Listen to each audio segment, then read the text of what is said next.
Mais je crois que je ne peux pas vraiment parler de cet espoir si je ne commence pas par dire ce qui s'est passé il y a juste une semaine à 50 km de l'hôpital où je travaille, où 35 personnes, d'après l'information que nous avons eue, ont été massacrées dans un lieu de prière. Je crois que c'est comme ça que la guerre avait commencé, quand les malades ont été massacrés à l'hôpital. Là, c'est dans un lieu de prière et dans un centre de santé. 35 personnes ont été assassinées il y a juste une semaine. But we cannot really just stress that there is a positive change, as we have to share with you that only 1 week ago, less than a week ago, 35 people were killed, massacred, murdered in a church, and this is in the direct vicinity of the Bukavu city, which is in the South Kivu province.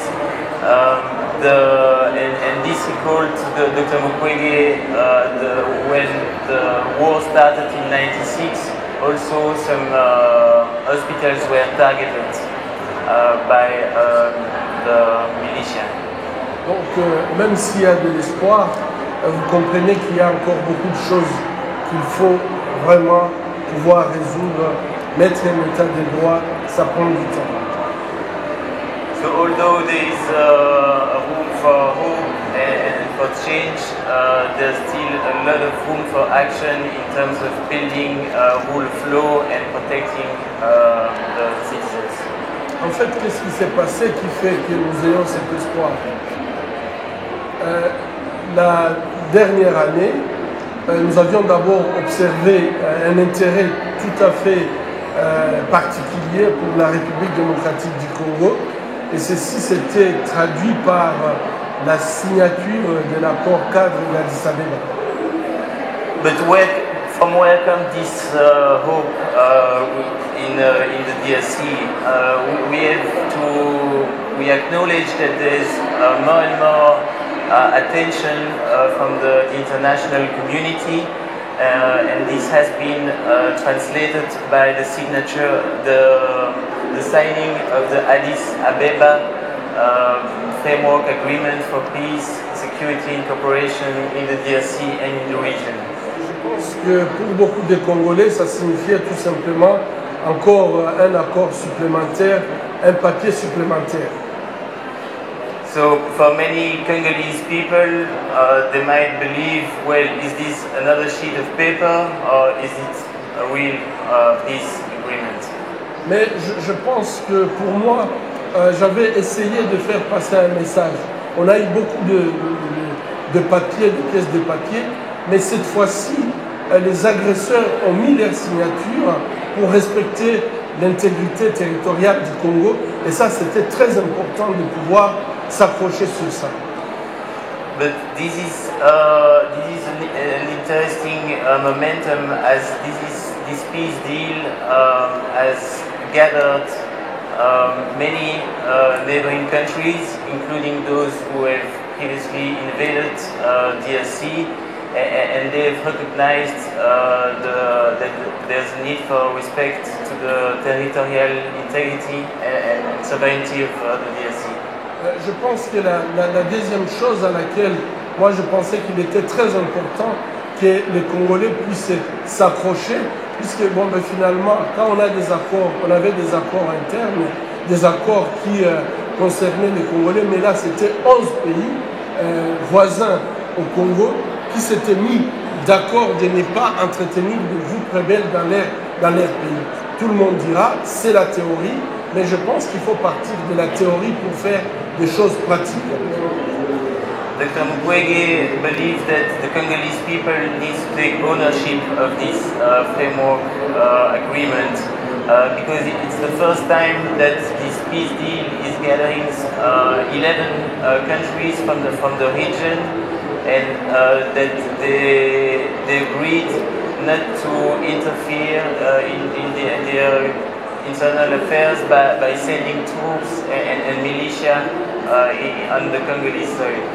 Et donc vous savez qu'après, il y a eu la nomination de 3 envoyés spéciaux pour les États-Unis. So there's also et l'Union africaine. There's also a team of special envoys who have been appointed respectively by the UN Secretary General, but also by the United States and as well as from the African Union and the EU. Et nous, en fait, au niveau du terrain, on peut constater par exemple que Martin Kobler, qui est l'envoyé spécial du secrétaire général des Nations Unies, a imprimé une nouvelle force où on sent très bien qu'il est présent là où les événements se passent. Il y a beaucoup de choses, lorsque ça se passe, c'est lui qui dénonce, il va voir les gens. Et donc il y a vraiment une différence dans le leadership de la mission des Nations Unies au Congo. In addition to the diplomatic interest and commitment, also on the ground the United Nations has appointed a new special representative of the Secretary General. His name is Martin Kobler, and he's really showing a new leadership. He's much more committed, engaged, present in the field, close to the concerns of the people, and really on the ground with the reality of the Nous pouvons également voir sur le plan interne, nous avons la souveraineté nationale, mais il y a des tendances au détournement, par exemple, de la Constitution. On voit très bien que les envoyés spéciaux, ils prennent des positions en fait qui tirent de la grassroots, donc au niveau local, et ils essaient d'amener la voix de la population pour que cette voix soit entendue, ce qui est très positif. Also, the Tamukwege is sharing with you that at the domestic level, there is a current debate in the DRC on the potential change of the constitution. But there's a grassroots movement who wants to preserve the constitution, and the team of special envoys are also trying to share this message with the state authorities. Donc je crois que nous sommes dans une évolution qui est positive, mais cette évolution ne se fera pas par les envoyés spéciaux, elle ne se fera pas par les Nations Unies, ne se fera pas par les États étrangers. Cette évolution va se faire par les Congolais. Donc il est très très important que les Congolais puissent s'approprier en fait de ce qui se passe au niveau du terrain. There's a positive evolution, but sustainable change and evolution will not come from the UN, will not come from special envoys or from the foreign authorities. Sustainable evolution will come from the Congolese people. Now, I think many people amongst us, Congolese and non-Congolese, now have a good understanding of the use of rape as a weapon of war in Congo. And I was wondering, because we have you here today, and you're one of the few, perhaps the only doctor, who has been in Congo from the onset. I wondered if you could tell us, when did you first realize, by treating women, when did you first realize that rape was being used as a weapon of war? And also, if you can simply expand on this impact of rape on the community today and probably in the future. C'est une très très grosse question. Je vais essayer d'y répondre. Mais j'ai travaillé au Congo comme gynécologue obstétricien depuis 1983. Et je n'avais jamais vu ce que j'ai observé pour la première fois. C'était en 1999. Donc, dans ma carrière, je peux dire avec précision que voir ce que je vais décrire, je l'ai vu dans un contexte de conflit, et c'était en 1999 pour la première fois. Thank you for your question, Baba, and this is an interesting and a big question. Dr. Mukwege has been an obgyn, a gynecologist, since 1983 and has been working since then. But the first time he has been a doctor, but also a witness of rape as a weapon of war, has been in 1999, and this was in a conflict context.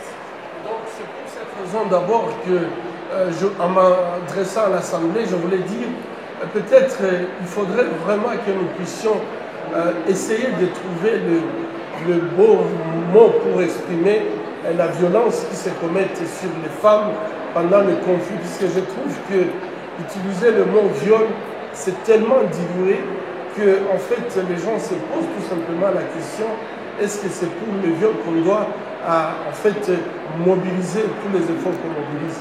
Le viol qui se commet comme une arme de guerre, c'est un acte de destruction, c'est un acte de refus de la négation de l'humanité de l'autre.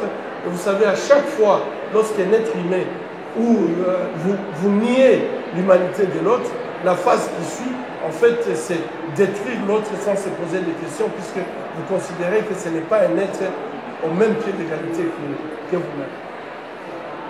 When we talk about rape in conflict, maybe we should find a new word, because this word rape cannot really integrate all the dimension that Dr. Mukwege can experience on his patients and on the survivors.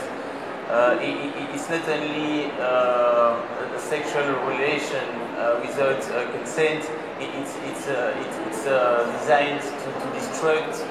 It's an act of destruction. It's a negation of the humanity, and this is really made to destruct not only the people but the community. J'avais parlé dernièrement, j'étais dans une émission Priorité Santé de Radio France Internationale, et j'avais discuté avec des médecins syriens et des psychologues syriens. Et leur déclaration était c'est que le viol dans les conflits faits pour notre communauté est même plus grave que les armes chimiques. Et nous avons beaucoup plus peur de ce qui arrive dans nos communautés par rapport au viol que ce qui pourrait arriver par rapport à l'arme chimique. Et je crois que les hommes, les enfants, les femmes qui subissent cette arme, ils peuvent mesurer la gravité de cette arme par rapport à la destruction de la famille et de la communauté. Recently, Dr. Mukwege was part of a broadcast from French international radio, and it was on the situation in Syria. And Dr. Mukwege had an interesting exchange with some of his colleagues from Syria, and they were stressing that the use of rape as a weapon of war is producing even more serious damages than chemical weapons. En fait, qu'est-ce que j'ai observé? Pour la première fois, j'ai ouvert un hôpital pour prendre en charge les femmes. En fait, la mortalité maternelle était ma grande préoccupation. Mais la première victime que j'ai soignée à l'hôpital, c'était une femme après avoir été violée par plusieurs personnes. Ils ne se sont pas arrêtés là. Ils ont tiré dans son appareil génital. Et ça, moi, quand je l'avais vu, je pensais que c'est un acte de barbarie isolé. Je ne pouvais pas imaginer que c'était un début de quelque chose dans ma carrière. Back in 1999, when Dr. Mukwege founded Panzi Hospital, his objective, his goal was to reduce maternal mortality. The first patient who came to receive assistance was a victim of mass gang rape, and she was not only sexually abused, the perpetrators also shoot into her genitals. So this was, Dr. Mukwege discovered this new phenomenon and thought at the first time that it was an isolated barbaric act. they discovered that it was the beginning of a serious crisis. Mais après quelques temps, j'ai découvert qu'il y avait de plus en plus de femmes qui venaient et qui racontaient presque la même histoire. J'étais chez moi, il y a des hommes en armes qui sont venus, ils nous ont pris à une place publique, ils nous ont pris dans une église et ils ont commencé à nous violer publiquement devant nos maris, devant nos enfants. Et les hommes qui ont essayé de résister ont été tués et puis après nous avoir violés, ils nous ont introduit toute espèce d'objets ou de destruction au niveau de l'appareil génital devant toute la communauté, devant toute la famille.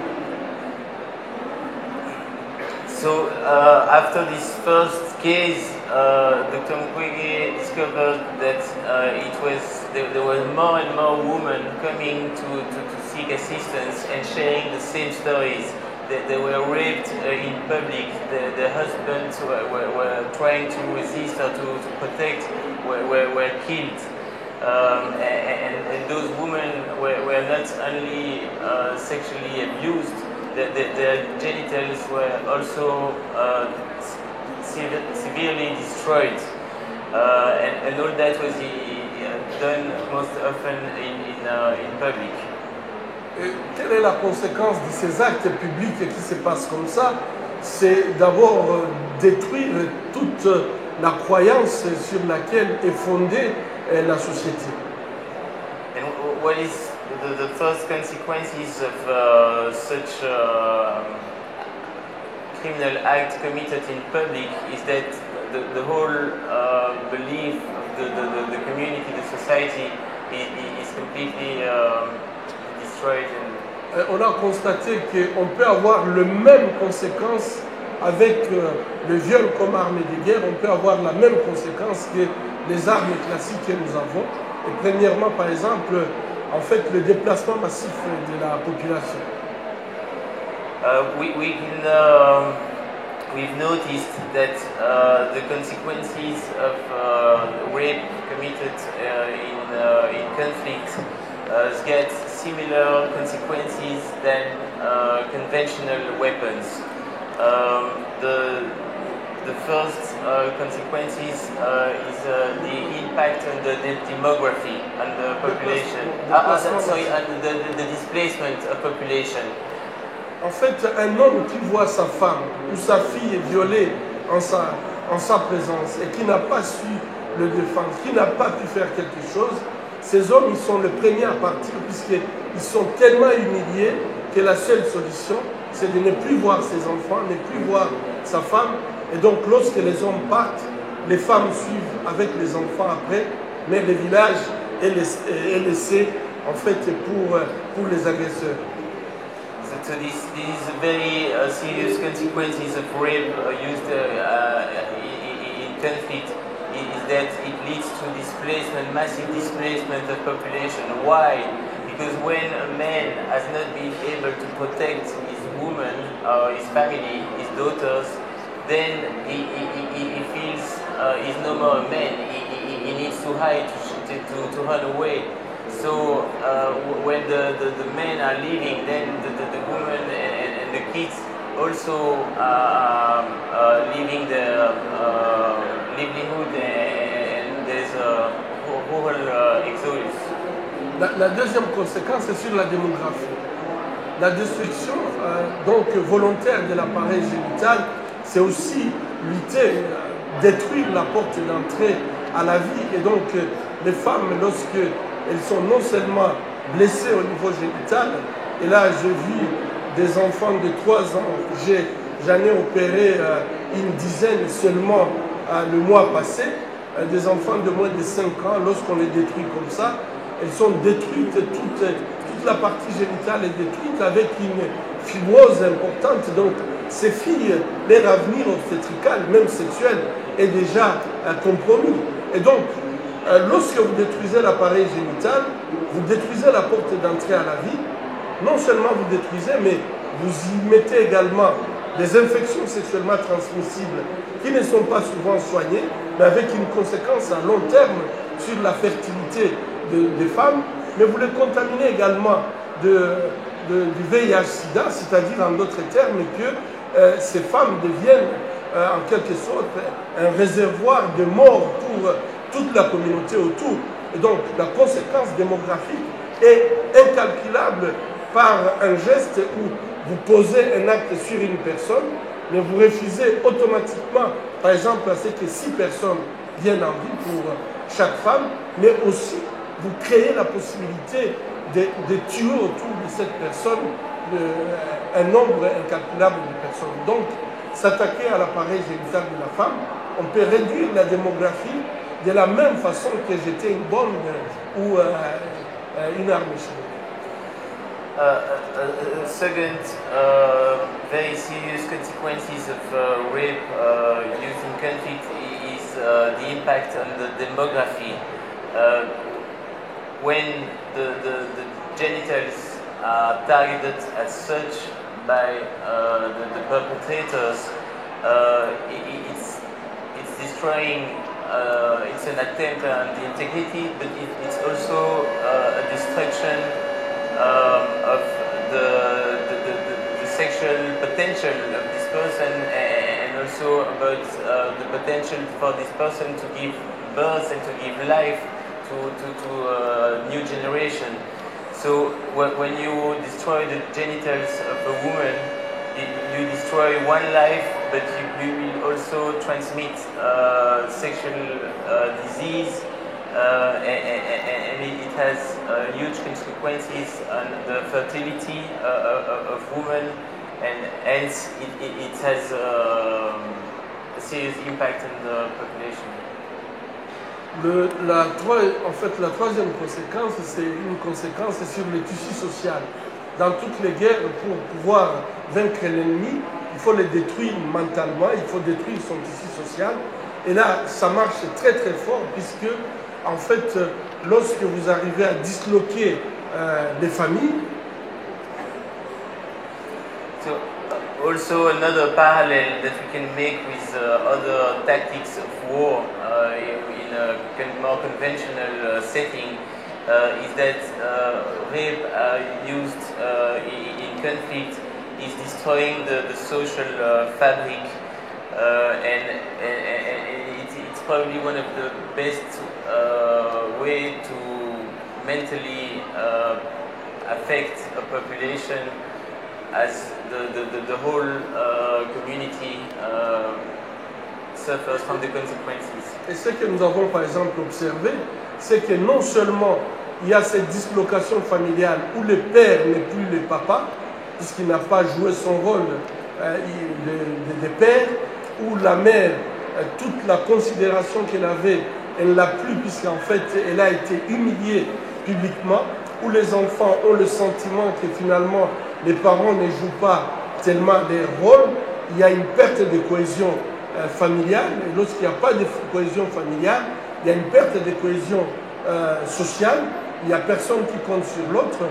Et là, je pense qu'il y a des exemples où vous voyez, par exemple, un prêtre qu'on avait violé, les religieuses, lui-même, on l'a fait subir des actes humiliants. Les gens se disent, finalement, ça, ce n'est plus une église. Et donc, dans la communauté, c'est comme si, en détruisant chacun, on arrive à ne plus faire une cohésion sociale pour permettre à ce que les gens aient une référence. So the rape in conflict also is totally dismantling the families and the respective role of each member of the family. The father will not feel a father anymore because he was not able to protect his wife or his daughter. The mother who has been raped will also feel the stigma and the shame. The kids will believe that my parents were not able to protect me, to take care of me. So it's all the social fabric is composed first of the first cell is the family. If you destroy the family, you destroy the whole community. And also as of an example of this technique to terror to this community. Some militia, they have even used rape on religious authorities like a pastor or on sisters in the church. So people are wondering afterwards, is this a holy place or is it still a holy place if the human can behave that way? So it's all what used to be your norm is becoming no more subject to. It has been subject to so much brutality that you cannot say anymore that it's a holy place. Et donc les enfants qui naissent de ces viols viennent en fait tout compliquer. Le tableau devient encore beaucoup plus compliqué parce que ce sont des enfants sans filiation dans une communauté où ils sont repoussés comme enfants, ils ne sont pas acceptés. Et donc, je crois que nous pouvons continuer à parler du tableau, mais la gravité, c'est que cette communauté n'est plus capable de se protéger. Je dois dire, pour les Congolais qui sont ici, nous devons tous travailler très très dur, puisque à partir du moment où quelqu'un n'a plus son identité, ne sent plus qu'il est lui, il sent qu'en fait, il ne représente plus ce qu'il était, il devient tellement faible que finalement tout vent peut l'emporter. Et ça, c'est très très important de comprendre où est-ce que nous sommes aujourd'hui après avoir subi toutes les humiliations que nous continuons à subir et qui nous, en fait, nous réduisent à croire que nous ne pouvons pas prendre notre destinée à main.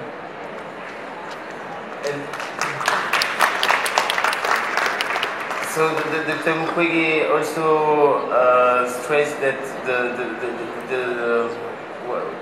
all we said before is also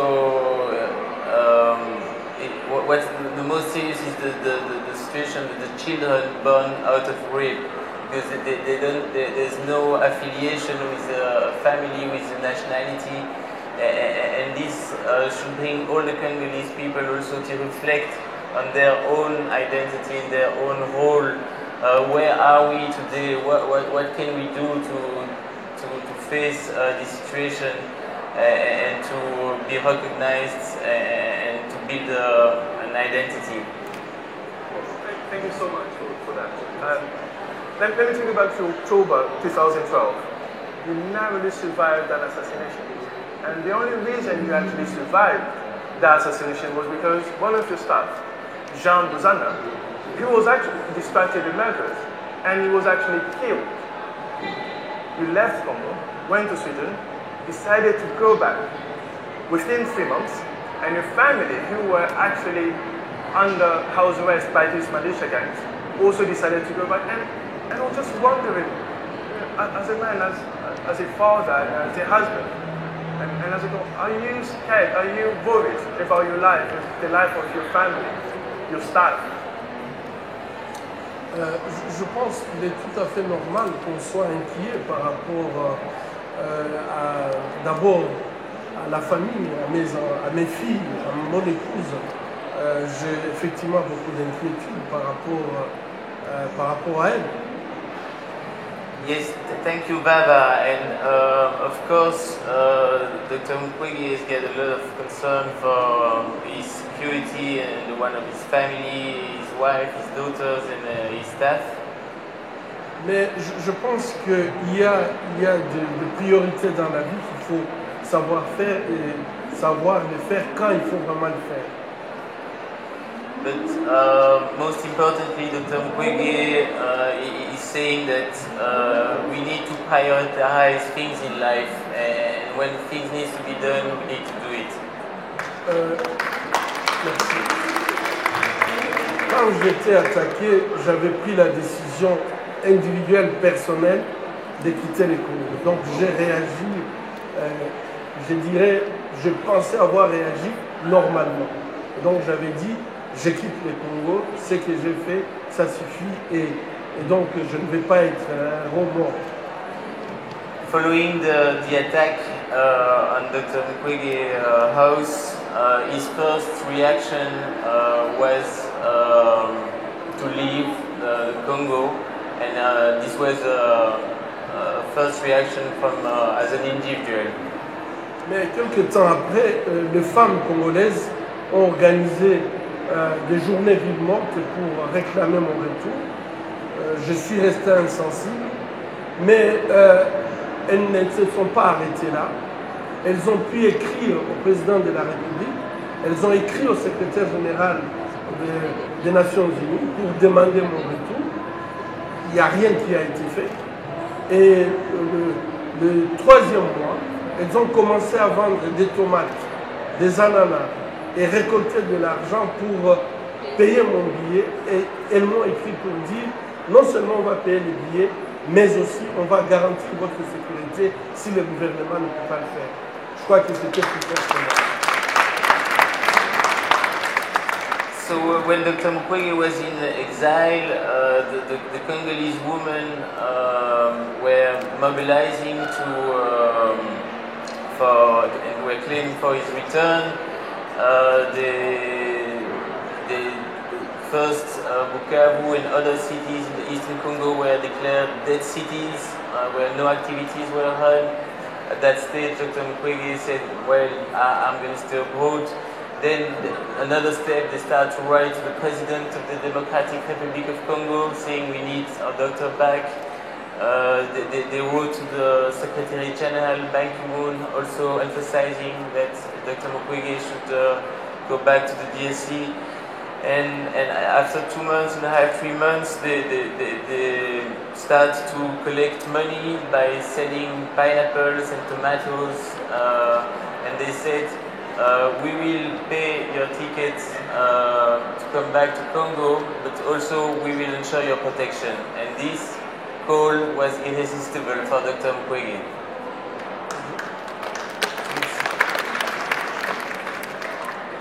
That's very touching.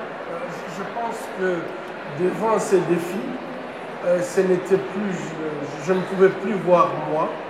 Je crois que dans la balance, il y avait la vie des millions de femmes qui pensent qu'il faut qu'on vienne ensemble, qu'on se batte ensemble, puisqu'on se bat pour une bonne cause. Et je crois que ça serait une lâcheté de les lâcher. So, in front of so much bravery from the Congolese women who were continuing to fight for their rights, for their dignity, Dr. Mukwege could not just keep on with his first initial